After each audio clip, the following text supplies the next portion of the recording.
ẹ káàsán ẹ káalẹ́ níbi wo bí tẹ́ bá ti ń wò mí. Èmi Bọ́kàs ọmọ yín ẹ̀gbọ́n yín àbúrò yín kọ́lọ́mọ kìlọ̀ fọmọ ẹ̀ ní àrò gan-an. Ẹ ti béèrè fún mọ̀ ẹ́ dẹ̀ gbọ́. Lẹ́gẹ̀sì kọ́kọ́ dá ẹ lóhùn náà. Wọ́n ló ní rísìn tí mo fi lọ ẹ̀wọ̀n mo ṣàbúrò ara lé mi mo ṣàtòótọ́ fáàtì ni mo ṣà. Rísìn tí mo fi lọ ẹ̀wọ̀n lélẹ́yìí ló fi ṣọ́ bẹ́ gbọ́. Tó o bá mọ̀ tẹ́lẹ̀ ara lé mi pé àbúrò ẹ̀ wá kó wá bá mi jà. Wọ́n wà láyé hàn tí kú. Àbúrò ẹ̀ ń dé ń sọ fún mi pé ìnílé mi àtàbúrò mi máa pa ẹ́. Wọ́n dẹ̀ pé mẹ́rin. Lórí èmi nìkan o ẹ máa gbọ́ o. Àbúrò ẹ̀ ìyàwó àbúrò ẹ̀ ọmọ kan bọ̀bọ̀ kan ń pè lọ́mọ Bello pẹ̀lú ara lé mi wọ́n jẹ́ mẹ́rin. Mi ní dífẹ́ǹdì ara mi. Tara lé mi dẹ̀ ti sọ fún mi pé ìnílò wọn àtàbúrò wọn máa pa mí. Ẹ gbọ́ wúniwúni ọ̀rọ̀ lé ní àwọn ọlọ́tọ́ bọ̀ mí lẹ́nu màá sọ̀rọ̀ o. Mo ń bá ṣíra àwọn ará lé mi tẹ́lẹ̀ ni pé ọmọ wà láàrin wa màá wá sọ̀rọ̀ gan-an. Ẹ ti tọwọ́ bọ̀ mí lẹ́nu mo dẹ̀ máa sọ̀rọ̀ mi ní wo tọmọ o. Mo máa ń ṣẹ́nu kò fún yín ni o. Ọ̀rọ̀ wà ńlẹ̀ gan o. Ọ̀rọ̀ wà ńlẹ̀ gan o. Lẹ́gẹ̀sì tó bá mọ̀ ò ní máa kọjá yìí ẹ o. Ìgbà tọ́rọ̀ yìí ṣẹlẹ̀ wọ́n send picture sí Musiliu. Ó ní kó pe ọlọ́pàá fún mi. Ìgbà tọ́lọ́pàá dé wọ́n gbé mi lọ sí station wọn. Wọ́n wá pe George wá ní pé ṣé mo níwèé. Mo ní mo níwèé. Àwọn ọlọ́pàá ní aráalé mi ní mi níwèé náà pé ìwé mi ti expire. Kò mọ̀ pé mo ti rí inú ẹ̀ mo ti gba 10 years sọ́wọ́ mi sọ fún un torí mi ti ń rí ìgbésẹ̀ tó ń gbé nínú ilé mi sọ fún un. Àwọn ọlọ́pàá wá níbo níwèé mi wà. Mo ló wà nínú ilé. Wọ́n ní kí n sọ bí tó wà fara lé mi pé kó mu wá mo ní rárá. Mo ní ẹ forúkọ mi sínú system yìí ẹ rí pé mo níwèé. Ìgbà tó ń fi sí wọn rí pé mo ní 10 years. Mo dẹ̀ tún san tax. George wá ní kán fi mí lẹ̀. Pé mi gbọ́dọ̀ ṣerú ẹ̀ mọ́. Lẹ́yìn ìgbà tí mo wá kúrò ńbẹ̀ yẹn, wọ́n ní kí n fi lélẹ̀ kí n má gbénu lé yẹn mọ́. Mo dẹ̀ distance ara mi kí n dénú lé yẹn mọ́. Mo wá ṣe voice note kan sí Mewuru. Mo ní Mewuru. Nǹkan tí àbúrò ara ilé mi ń bá mi dánwò yìí, ẹ̀gbọ́n ẹ̀ mọ̀ mi dáadáa. Mo kàn wo tọmọ tó wà láàrin wa ni. Mo ní mo lè jẹ́ kó sáré lọ́jọ́ kan tí ò ní dúró nù lóyìn á kó ẹrù ẹ̀ á gbàgbé ẹrù ẹ̀ gan. Mo ní bọ̀ ọmọ tó wà láàrin wa ni. Voice note yẹn ni Mewuru wá send sí ọ̀gá wọn Goliath. Wá send owó sí wọn kán lọ gbé lọ́yà dìde pé mo ń threaten àwọn. Ẹ̀gbọ́n wọn ní wọn nílé níyì o. Ṣé rí mo fẹ́ tún yà síbi kan kí n tó parí ọ̀rọ̀ mi. Gbogbo ẹ̀yin tẹ́ máa ń pè mí àbí tẹ́ ń send voice note lórí pé kí n fi Musiliu lẹ̀. Ẹ jọ̀ọ́ nítorí Ọlọ́run ọba mi fẹ́ kí n wojú yín. Kò bá jẹ̀bi mi ni kò bá jọ rẹ̀ mi ni ẹ má bá mi sọ̀rọ̀ Musiliu mi ní fi Musiliu lẹ̀ o. Mi ní fi Musiliu ṣe nǹkan gan nu life mi o ẹ má gbọ́ ọgbẹ́ lé níyì o. Ó wá gbówó wá fún wọn ó fowó ránṣẹ́. Kán lọ dìde pé mo ń threaten àwọn. Òun ló fi fún mi ní 2 years tí mo fi lọ ṣe yẹn o. Legacy Jody God ń sìn. Legacy ìwọ tó ń defend olè níwọ náà náà. Ṣebí ládùúgbò ẹ gbogbo èèyàn mọ̀ ẹ́ náà. Wọ́n sọ pé kán jáde. Kán gbé èmi. Ó dàbí pé o gọ̀. Ó lọ́pọlọ. Ojú ń dùn ẹ́. Kò tiẹ̀ ṣẹlẹ̀ yìí ń bẹ̀ rárá. Musiliu ti lé wa ti sáré àwa náà ti mọ̀yàn àti débi tágbára ń wà. Ṣé fẹ́ gbọ́? O ní Kẹ́ndù fẹ́ róró. Ó máa ṣe ó máa dákéèyàn máa nílàkàyè o. Ìwọ tó mọ̀ nǹkan kan nípa wa lóṣòdì tó ń sọ̀rọ̀ fún ẹ tó ń jáde wá sọ̀rọ̀ wá báyé ara ẹ jẹ́ ni ẹ̀ máa báyé Musiliu jẹ́ ni. Èmi ò bẹ̀rù kankan lára Musiliu. Ibi tí Musiliu rán mi lọ yẹn ó lọ ró mi lágbára ni.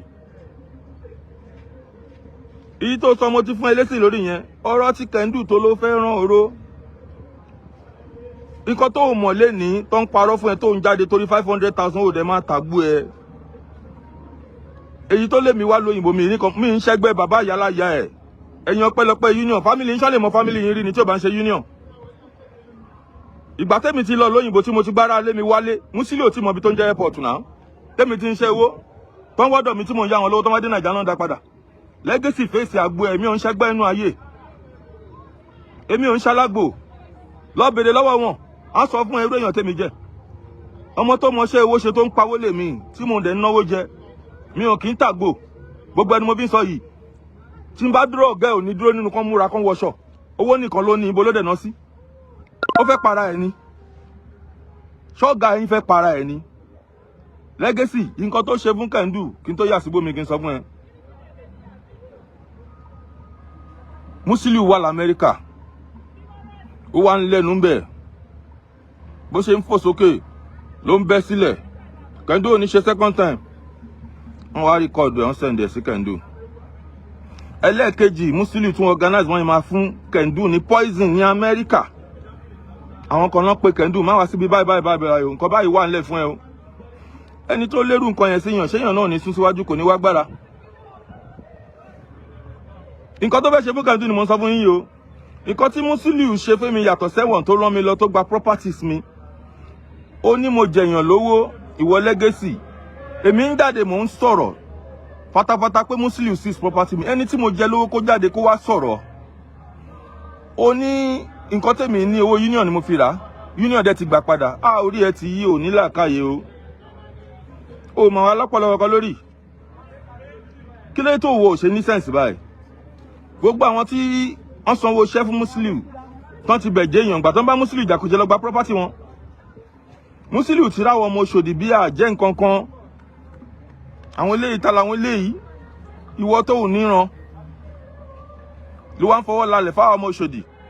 Musiliu rìnrìn pé kán gbé mi wálé láti prison pé kọ́ta mi wá ṣẹ̀wọ̀n Naija kó lè fún mi poison nínú prison. Ọpẹ́lọpẹ́ àwọn alágbára tó ń wà pẹ̀lú mi náà.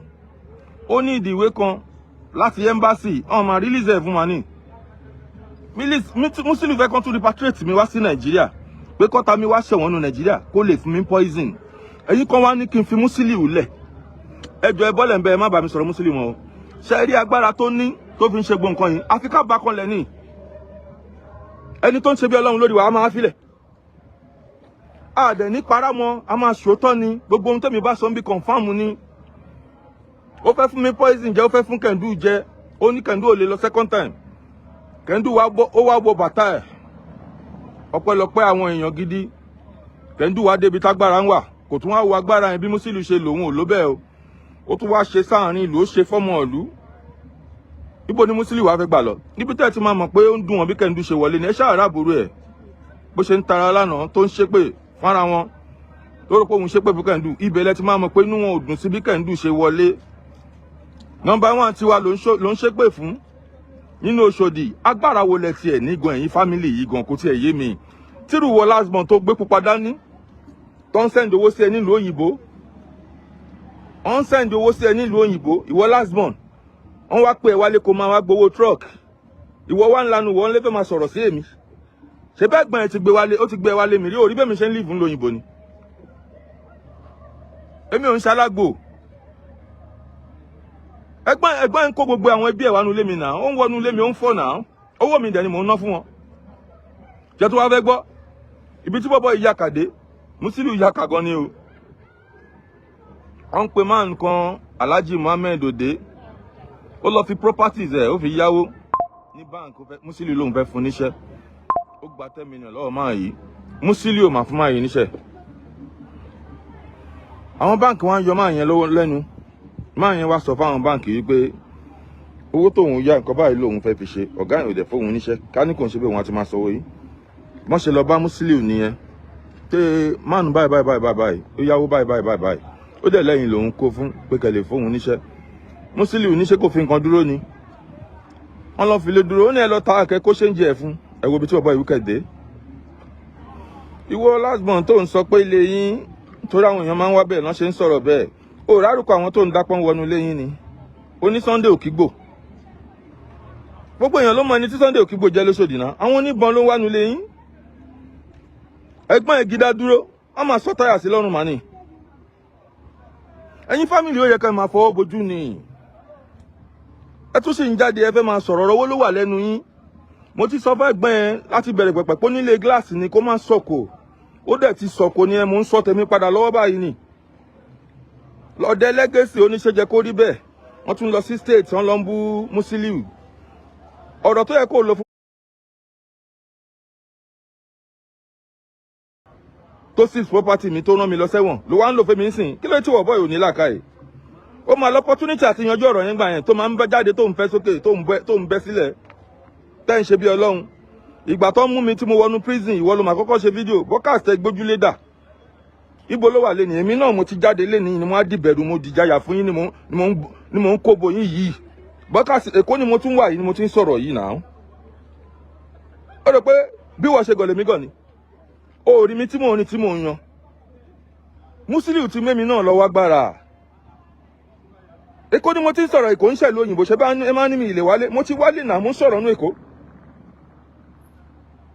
Musiliu lé mi lọ báre ni ó lè jẹ́ni tó ní làákàyè kí n máa sọ̀rọ̀ kó má listen sí mi kí ló wà lẹ́nu tí yín tẹ́ fẹ́ sọ èmi nìkan ni èmi nígbà àwọn èèyàn dìde fún yín èmi nìkan ni máa bá yín fà gbogbo ohun tí bá dẹ̀ ń sọ fàtì ni gbogbo agbára tí Musiliu nílé wa lórí tó fi rò pa àjẹ́ nǹkan kan lóṣòdì àti gbogbo Èkó ìwọ ọpẹ́lọpẹ́ union tí ò bá kí ń ṣọpẹ́lọpẹ́ union bò ní ìran yín fẹ́ wà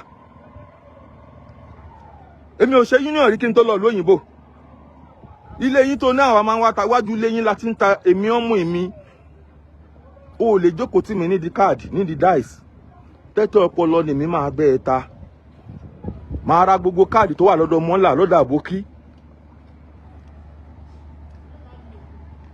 máa wá dọ́gbọ́n sí ẹ̀yìn ẹ̀ máa wá lọ kó fún mọ́là padà máa fún pé kó máa tà kó máa gbowó ẹ̀ mo ti fún tí n bá jẹ́ ẹ̀sìn tó fa káàdì ya tó lọ rà mí ọwọ́ mi wà nú ìtò tó lọ rà owó yẹn lèmi ń jẹ mo fi ń ro oúnjẹ fún yín nílé yín ẹni tó gbọ́n ò kì í jalè gbogbo orí tílé yín tí inú ilé tí yín kẹ́ jalè ni ẹ̀yin tẹ́ ẹ̀gbọ́n ó ti rọ́lọ́pọlọ tó ń jalè ni ọlọ́pọlọ ò kì í jalè ọpọlọ kò ń jalè ọpọlọ ló máa fi rówó Musiliu lọ bá bàbá Àjànàkú bàbá sì wà láyé kọ́lọ́run jẹ́ lọ́ra ẹ̀mí wọn ó ní bàbá mo fẹ́ kẹ́ bá mi yọ lò lójú mi ó ní gbogbo ẹbí ó ní ó ti di ègún fún ìdílé àwọn òun ò dẹ̀ fẹ́ jalè bàbá Àjànàkú wà nílé ayé náà bàbá ò tí ì kú náà ẹ̀yin bíbù ẹ fa wèrè lọ́yàn ni èmi wà nílé fún yín mo ní kẹ́ máa jáde màá máa jáde fún yín tẹ́ bá ti ń sọ̀rọ̀ màá máa dá yín lóhùn mí ìṣeré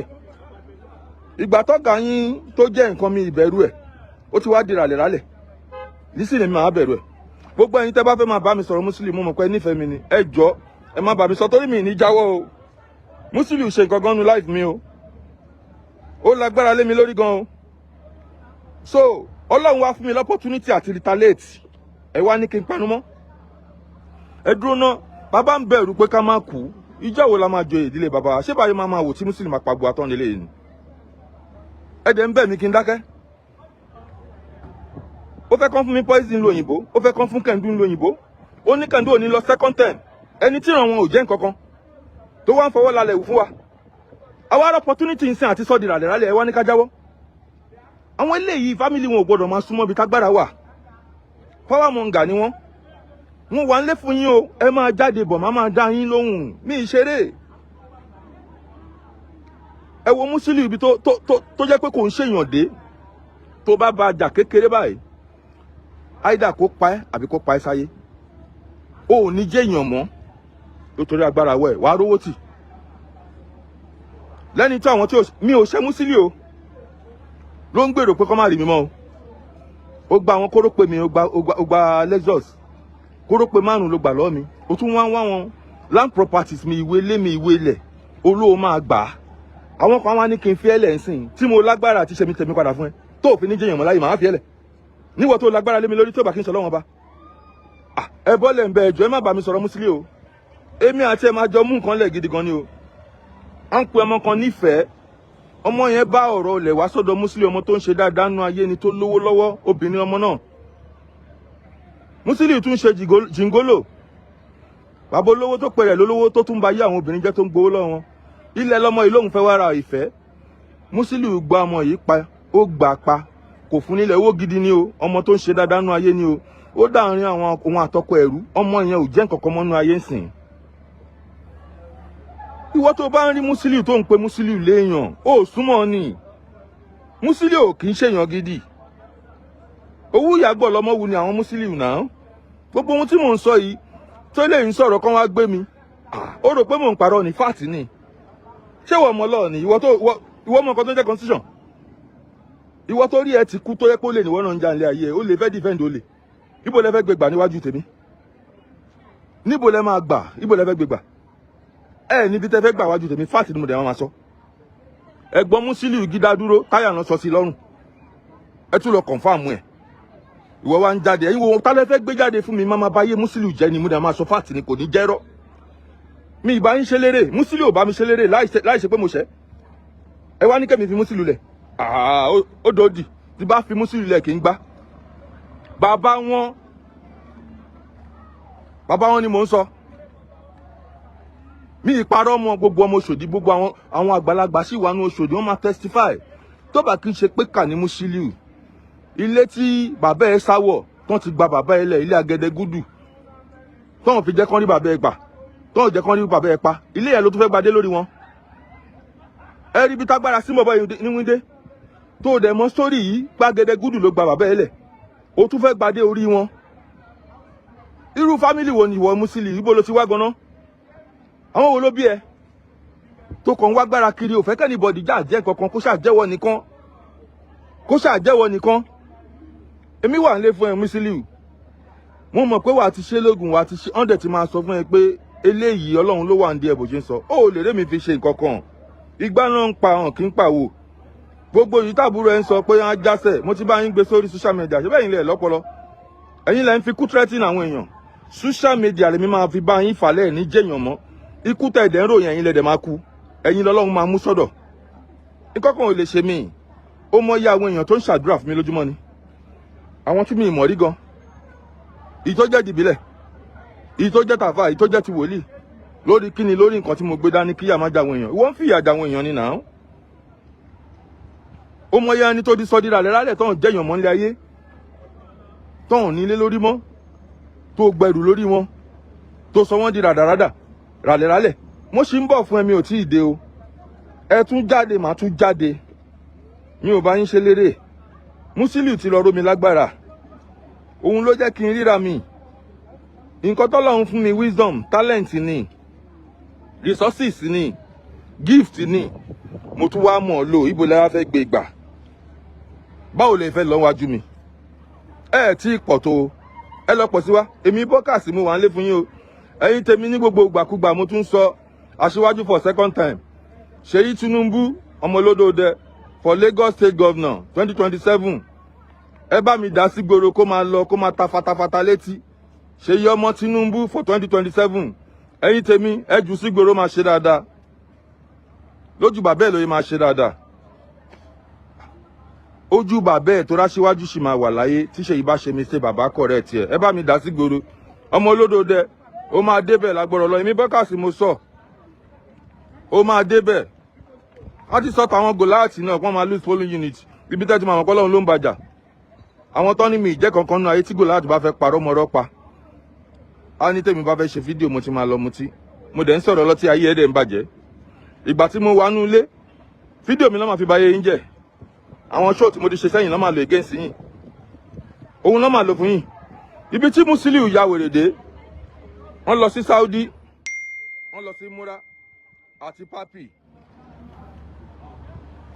àti Big London àti Susu Papi wà ní Big London Susu Sego náà wà ní Múra ẹ jẹ́ ká lọ bá Sego ká yanjú ìjà Sego àti Goliath ìgbà tó máa débẹ̀ bí Papi ṣe ń bẹ̀bẹ̀ Big London lóhùn lọ́ntò wọn Papi àti Susu lọ́jọ́ lọ Papi ṣáà ń bẹ̀bẹ̀ fún Musiliu pé kíjà yìí parí bí ṣe ṣàmà ṣe ní Papi ẹni tó ń bẹ̀bẹ̀ yìí fún gan kò ń ṣèyàn kò láìkí ẹ̀ bí ṣe ṣàmà ṣe gbé voice note Goliath jáde ní ẹ̀ tán record ẹ̀ Goliath lọ sí London àwọn guys kan wá lọ kí ó wá ń fohùn lẹ́ẹ̀gan tó ń ṣépè fún Papi àtowó ṣe ní èpè ńláńlá ni o wọ́n wá record ẹ̀ wọ́n wá send ẹ̀ sí ṣe ṣàmà ìgbà tí ṣe ṣàmà máa play voice note yẹn fún Papi ó fọ́ èpè ńláńlá ni èpè ńláńlá Musiliu ò ń ṣèyàn náà Musiliu ẹ̀yin tó ẹ̀ ṣe Musiliu ṣì ń parọ́ fún àfi tójú yín bá dúdú ní Èkó tí Musiliu sọ pé òun ti jẹ state chairman tó ti kúrò ẹ lọ wo gbogbo àwọn branches àbáwọn unit ibi tán gbé picture Musiliu as a president of NRTW kò sí. Nínú state gan past state chairman ló wà ńbẹ̀ ní picture ibi tán máa ń fi àwọn state chairman sí àwọn past ibẹ̀ ní picture ẹ̀ wà. Wọ́n fi síbi tó yẹ kán gbé president sí kò sí ńbẹ̀. Irọ́ wo lẹ́yìn ẹ̀yin Mugu tẹ̀ ṣì wà lẹ́yìn Musiliu sórí yín bẹ́ẹ̀ lóyún ṣe dọ́ta tó ni. Ẹ lọ wo gbogbo the whole Lagos state ó lè wà lóṣòdì tó ráwọn Mugu ẹ̀ tán ṣì ń tẹ̀lé. Ẹ lọ wo the whole Lagos state ibi tẹ́ bá ti rí picture Musiliu as the president of NRTW kò sí. Legacy ṣé wọlé wálé kò níyì tí mo níyì ni. Owó ni wọ́n ń jà fún freedom fighter lèmi kíyà má jà wọ̀nyàn lèmi ń jà fún. 500 ló sọ ẹ́ di wèrè sígboro. Ó rí bí mo ṣe free tí mò ń rìn ní tí mò ń níyì káàkiri. Ó dẹ̀ kó kọ́gbọ́n bẹ̀ pé ọ̀tọ̀ lówó ọ̀tọ̀ níyì. Tó bá ń wówó lọ tó pàdé yìí lọ́nà kó padà sílé ni. Ẹni tó tiẹ̀ tó wá ń ṣe kinní fún gan owó náà tún wá sí mọ́ nsìn yìí. Ó dẹ̀ sì ń ṣorí burúkú lọ. Èmi ń rìn mò ń yan náà. Gbogbo bí tí mi bá dé ló ń pọ́n mi lé. Ẹni àpọ́nlé ni mí ẹni ẹ̀tẹ́ níwà àtọ̀gá ẹ̀ náà. Ẹni yìí lèmi ẹni ẹ̀yẹ lèmi. Mo sì ń bọ̀ fún yín mo tún ṣiṣẹ́ nu kù ní ẹ tún jáde. Màá tún wọnú àwọn ẹbí ara lèmi gan. Màá wá fọ́ ogbó ẹ̀ lójú.